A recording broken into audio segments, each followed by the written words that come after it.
अभी तो he is no मोर।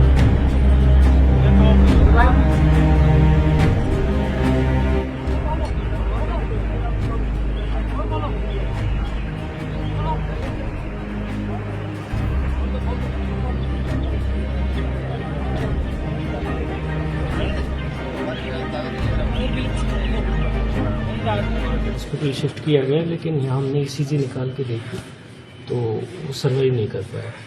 और मोटे तौर पे जो हमने अभी एग्जामिन किया उसमें ये लग रहा है कि जब ये गिरा तो उस वक्त कहीं कोई हार्ड ऑब्जेक्ट से या किसी तरह की कोई चोट शायद पहली बार रही है, तो उस वजह से ये अपने आप को सर्वाइव नहीं कर पाया। कितनी देर पहले गई होगी सांसें, क्या लग रहा है आपको? ये तो एक अलग चीज़ हो गई, क्योंकि वो पोस्टमार्टम रिपोर्ट से सामने हो सकता है, आ सकता है।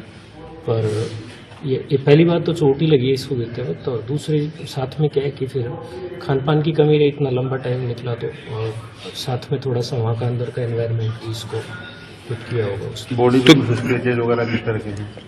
ऐसा कुछ अभी स्केच आ नहीं रहे प्राइमरीली, लेकिन कहीं कोई हार्ड ऑब्जेक्ट हो उस पर शायद तो सर टकराया हो या इस तरह की कोई बात हो। तो क्या लगता है बच्चे क्या कहा जा सकता है? अभी तो ही इज नो मोर। इतने प्रयास के बाद हम बचा नहीं पाए।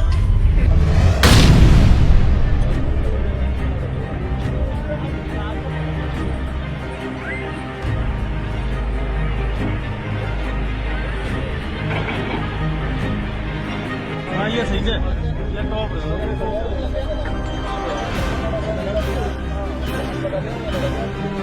हाँ तो वो तो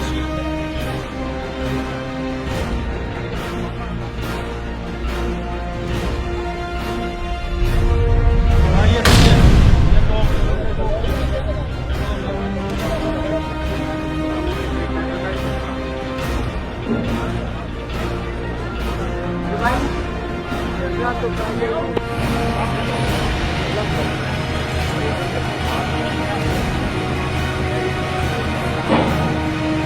प्रयास चल रहे हैं और उसमें 3-4 तरीके से प्रयास किया जा रहा है।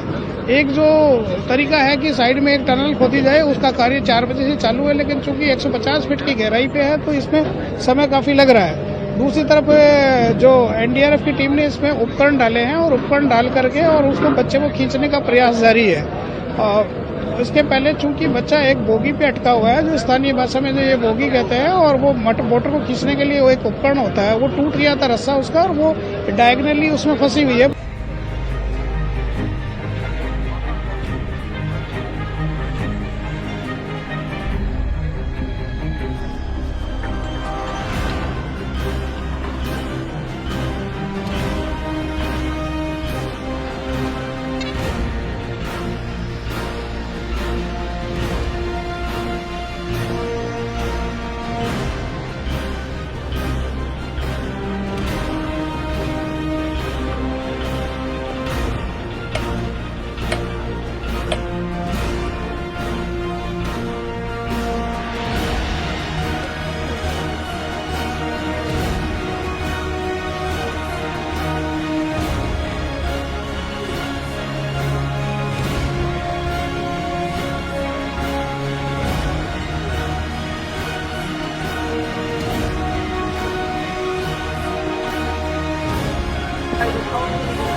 हाँ ये सही है, ये टॉप है।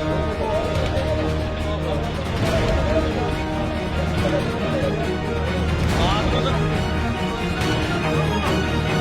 तो अभी तो ही इज नो मोर। ये टॉप है।